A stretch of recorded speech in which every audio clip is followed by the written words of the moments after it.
नमस्कार। बहुत बहुत स्वागत है आपका लाइट ऑफ स्टडी नामक चैनल पर। आज भारतीय राजनीति में अत्यंत एक दुखद घटना घटी है।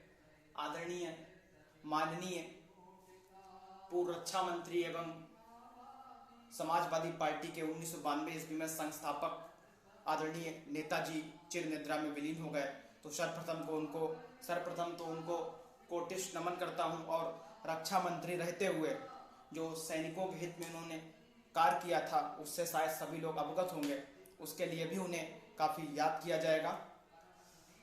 मैं जी भर जिया हूँ, मैं जी भर मरूँ, मैं लौट कर फिर आऊँगा, भला पूछ से क्यों डरूँ।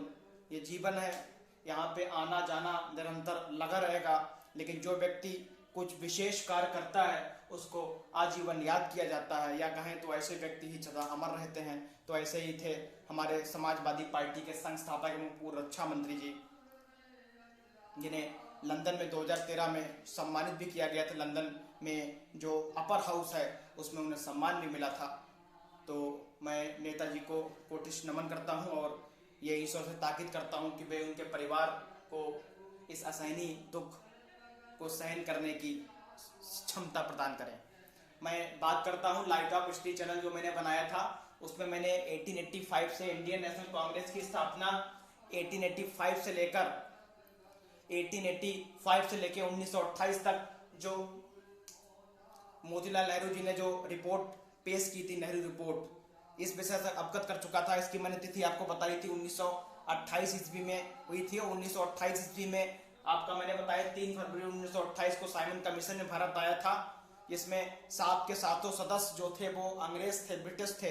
इसका विरोध काफी नेताओं ने किया। जब 3 फरवरी 1928 को ये भारत में आया, ये डायरेक्ट पेट में लास्ट ईयर क्वेश्चन भी पूछा गया था शिफ्ट 2 में, तो इसका विरोध किया। लाला लाजपत राय जी पर सैंडर्स ने इसी विरोध के उपलक्ष्य में लाठियां भी चलवाई थी, जिससे वो 17 नवंबर को शहीद भी हुए थे, 17 नवंबर 1928 को। मैं आगे अपनी बात बताना चाहता हूँ। 1928 ईस्वी में जब नेहरू रिपोर्ट दी गई तो मुस्लिम लीग ने इसका विरोध किया, क्योंकि इसमें प्रथम निर्वाचक मंडल वे मुसलमान को बनाना चाहते थे। तो इसके विरोध में उन्होंने जिन्ना ने एक रिपोर्ट जारी की, जिसे इतिहास में जिन्ना का 14 सूत्रीय नियम भी बोला जाता है। जिन्ना ने अपनी रिपोर्ट, या मुस्लिम लीग ने अपनी रिपोर्ट 1929 में जारी की, जिसमें उन्होंने 14 खास बातें लिखी हैं। जो 14 खास बातें उसके विषय में डिस्कस अभी करना नहीं है, क्योंकि पेट का एग्जाम है और 7 से 8 दिन केवल शेष हैं। तो मुस्लिम लीग की रिपोर्ट या जिन्ना का 14 सूत्रीय नियम कब लागू हुआ? 1929 में। अभी हमें याद रखना है 1929 में नेहरू रिपोर्ट 1928, उसके बदले में 1929 में इन्होंने जिन्ना ने अपनी रिपोर्ट जारी की। मुस्लिम लीग की 14 नियम वाली रिपोर्ट कब आई, किसने जारी की? जिन्ना ने 1929 में। उसके बाद आगे बात करते हैं। तो याद रखिए इसी तिथि को 1929 की बात आ गई है, तो इसी तिथि को बताते हैं आपको थोड़ा कि 8 अप्रैल 1929 ईस्वी को विधानसभा में पब्लिक सेफ्टी बिल एक लागू हो रहा था, एक बिल जारी किया जाता था जो कतई भी हमारे देश के हित में नहीं था। तो इसका विरोध भगत सिंह जी ने काफी किया, और इसी विरोध में भगत सिंह एवं बटुकेश्वर दत्त जी ने 8 अप्रैल 1929, ये भी क्वेश्चन आता था, भगत सिंह जी द्वारा बम फेंका गया। याद रखिए ये 8 अप्रैल 1929 को केंद्रीय विधानमंडल में भगत सिंह जी एवं बटुकेश्वर दत्त जी ने बम फेंका, जिसका उद्देश्य किसी को हताहत करना, किसी को हानि पहुंचाना नहीं था, बल्कि सरकार को यह आतंकित करना था, सरकार को यह संदेश भेजना था कि इस बिल का लाया जाना भारतीयों के हित में कतई नहीं है। तो इसमें कोई हताहत तो नहीं हुआ था, लेकिन याद रखिए भगत सिंह जी के साथ बम किसने फेंका? उसमें सुखदेव राजगुरु जी शामिल नहीं थे। कौन शामिल था? बटुकेश्वर दत्त जी। 8 अप्रैल 1929 को, यह भी तिथि हमें याद रखनी है। जिन्ना रिपोर्ट 1929, 8 अप्रैल 1929 ईस्वी को भगत सिंह द्वारा केंद्रीय असेंबली में बम फेंका जाना। आगे चर्चा करते हैं। जैसा कि आपको थोड़ा बता दें, 1882 ईस्वी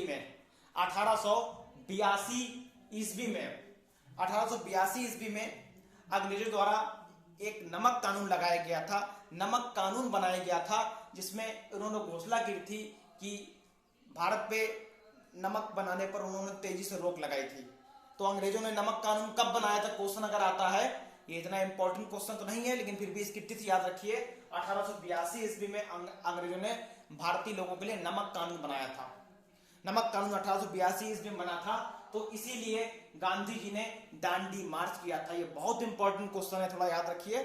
थोड़ा इसमें 5 से 6 बातें हमें याद रखनी है कि दांडी मार्च क्या है, दांडी मार्च या नमक सत्याग्रह, कोई भी क्वेश्चन आता है तो वो याद रखिए। दांडी मार्च इसका नाम क्यों पड़ा, पहले नमक सत्याग्रह नाम क्यों पड़ा, क्योंकि इसका उद्देश्य अंग्रेज द्वारा जो 1882 ईस्वी में नमक कानून बनाया था उसे तोड़ना था। तो आपको बता दें, इसी कानून को तोड़ने के लिए गांधी जी ने अहमदाबाद में साबरमती नदी है, मालूम है, अहमदाबाद में साबरमती घाट से आपको बता दें 12 मार्च 1930 ईस्वी को 78 अनुयायियों साथ 78 77 और +1 गांधी जी 78 अनुयायियों साथ, उनके 78 अनुयायी, कुल 78 लोग थे। दांडी मार्च में कितने लोग थे, कुल 78 लोग शामिल थे। इन्होंने 385 किलोमीटर की लंबी यात्रा की। इन्होंने 385 किलोमीटर की लंबी यात्रा की। इतिहास में गांधी जी की यह यात्रा, आपको बताएं, नेपोलियन बोनापार्ट की भी यात्रा जोड़ा जाता है, उसके बारे में डिस्कस करूंगा मैं बाद में। इसकी यात्रा की तुलना नेपोलियन बोनापार्ट में भी फ्रांस में एक ऐसी यात्रा की थी जो 1815 ईस्वी में वाटरलू के युद्ध में अंग्रेजों द्वारा परास्त हुआ था।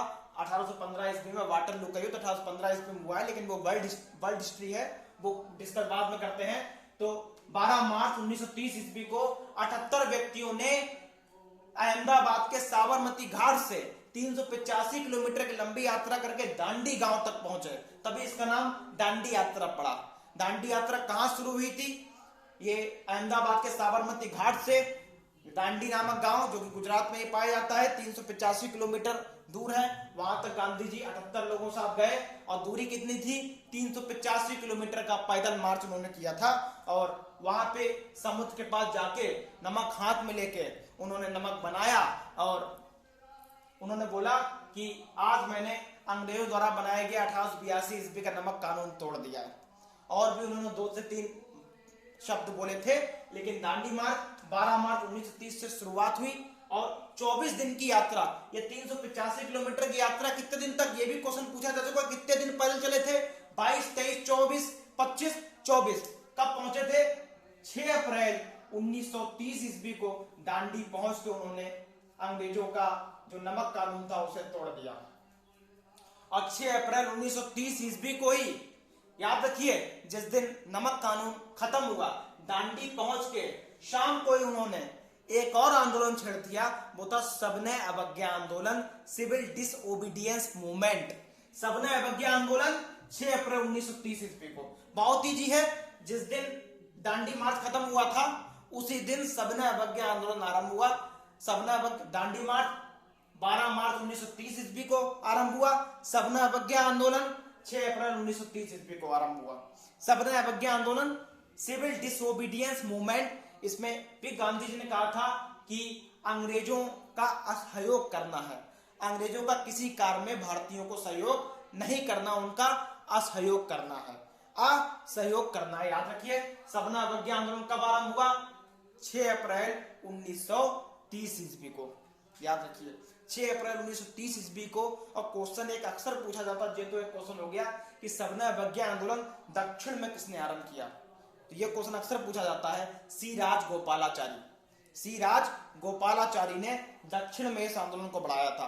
तो सबने अवज्ञा आंदोलन दक्षिण में जो कार्य महात्मा गांधी ने गुजरात में किया था, वो कार्य दक्षिण में किसने किया था, क्वेश्चन बहुत इंपॉर्टेंट है। सी राज गोपालाचारी ने दांडी मार्च जो गांधी जी ने यहां किया था वो तमिलनाडु में, सी राज गोपालाचारी। सबने अवज्ञा आंदोलन के दूसरे व्यक्ति कौन थे, पहले व्यक्ति गांधी जी, दूसरे व्यक्ति कौन थे, सी राज गोपालाचारी। क्वेश्चन डायरेक्ट पूछा भी जा चुका है, सी राज गोपालाचारी, 6 अप्रैल 1930 ईस्वी में।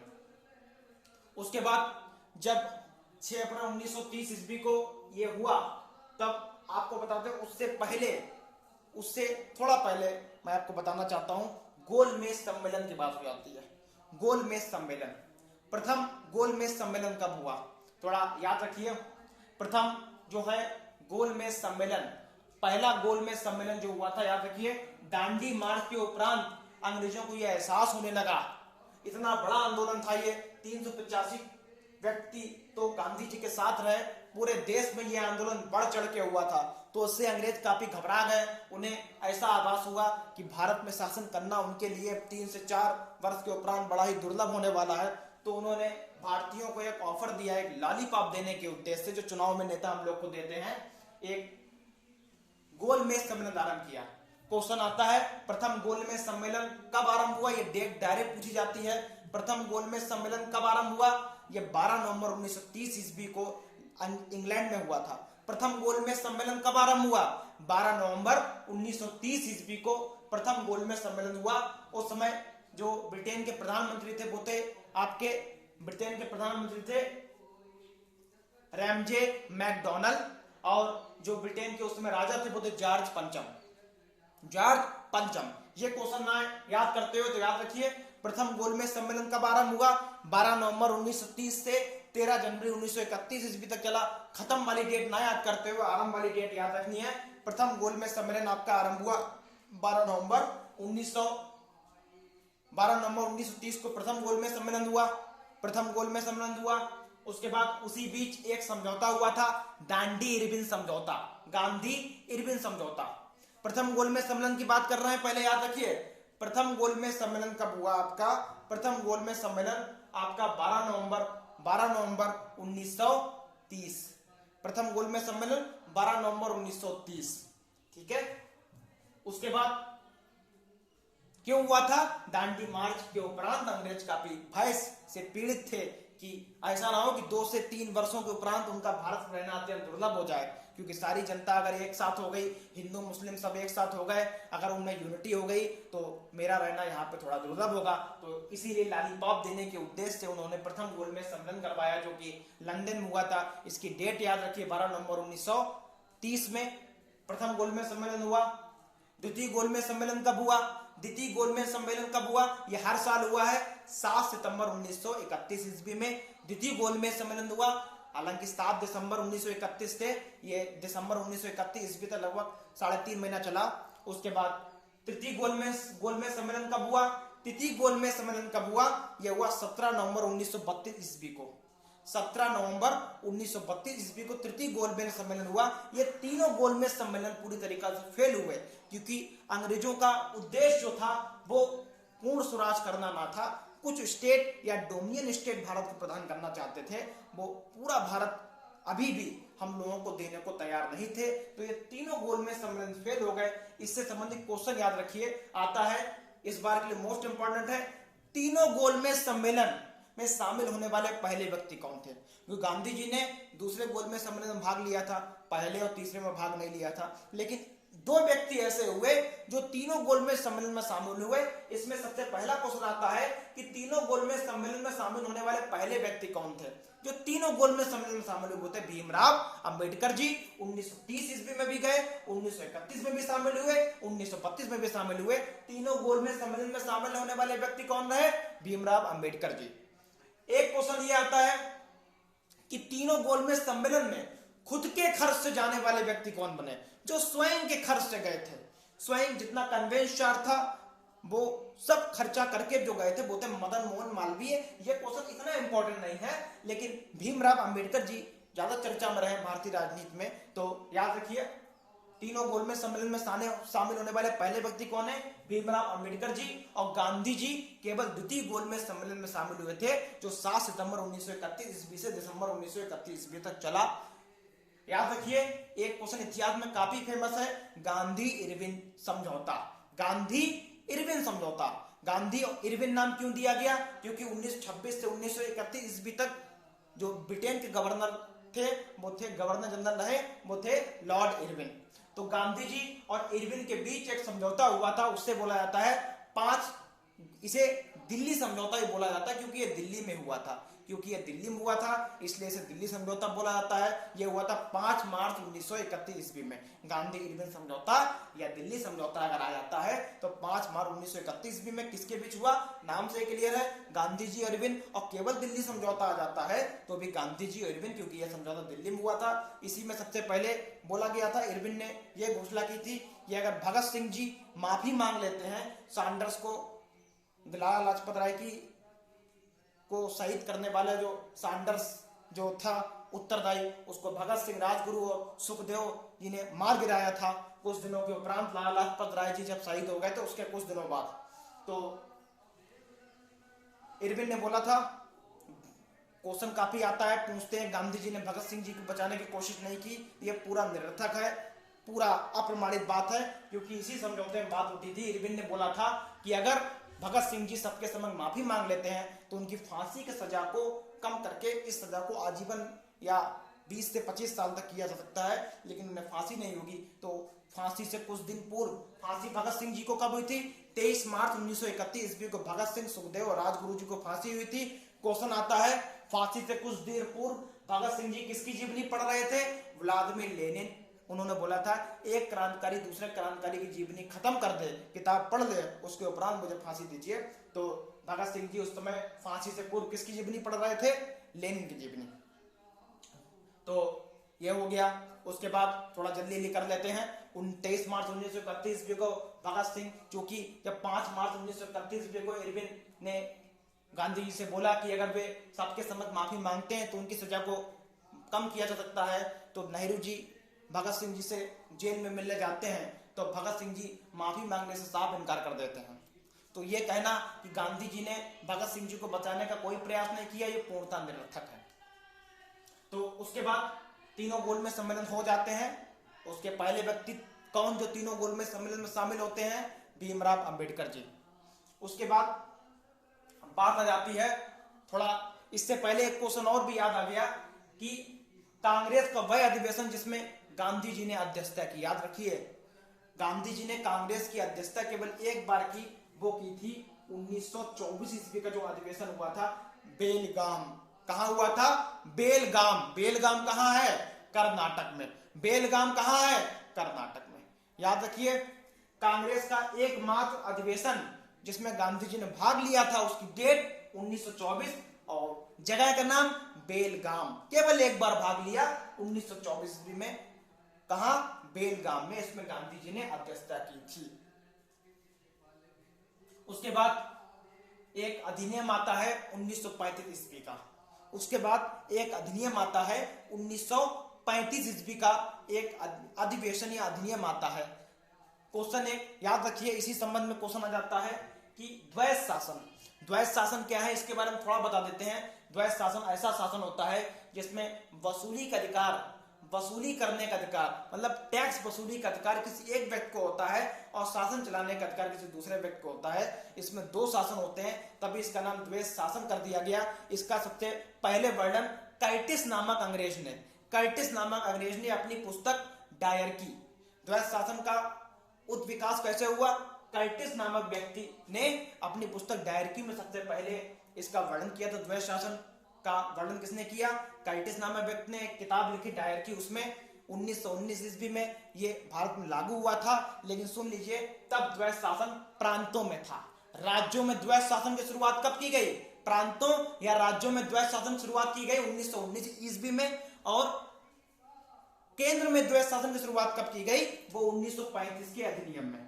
1935 के अधिनियम में केंद्र में द्वैध शासन की स्थापना की गई, केंद्र में। तब प्रांतों से हटाकर, क्वेश्चन आता है, प्रांतों से हटाकर सबसे पहले केंद्र में द्वैध शासन कब बना, 1935 ईस्वी में। याद रखिए, केंद्र में द्वैध शासन बना था। और राज्यों में कब बना था, प्रांतों में कब बना था, वो 1919 में। उसके उपरांत इस अधिनियम में दो तीन बातें सामने आई। एक तो द्वैध शासन केंद्र में लगा दिया गया और घोषणा की गई कि भारतीय नेता भी चुनाव में शामिल हो सकते हैं। तो याद रखिए, 1937 ईस्वी में भारत में पहला चुनाव होता है। 1937 ईस्वी में भारत में पहला चुनाव होता है। चुनाव होता है, 11 में से 8 सीटें आती हैं कांग्रेस की, 11 में से 8 सीटें कांग्रेस की आती हैं।